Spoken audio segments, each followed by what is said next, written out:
There are ships that sink and ships that are never allowed to. Somewhere off the Cape of Good Hope, sailors have claimed for centuries, a vessel sails through storms that would splinter any other hull. Her sails are tattered, her wood is rotted black, and her crew has been dead for a very, very long time. They call her the Flying Dutchman.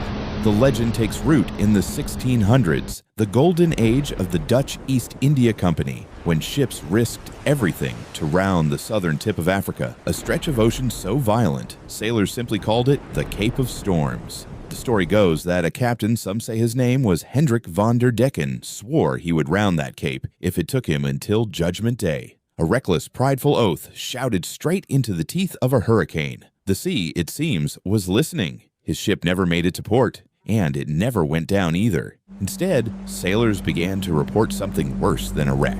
A ship still under sail, moving through storms no living crew could survive, glowing faintly, crewed by the dead, doomed to sail forever, never touching land, never finding rest.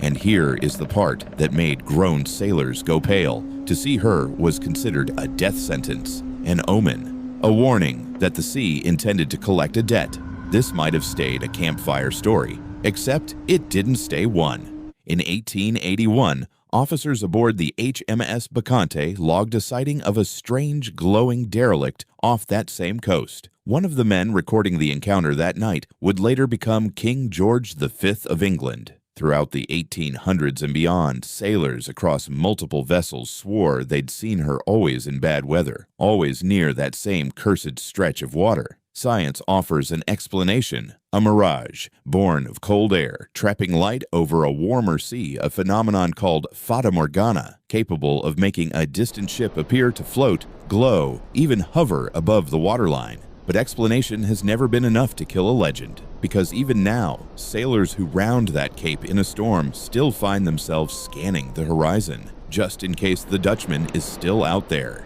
still sailing, still waiting for a wind that will finally let him go home.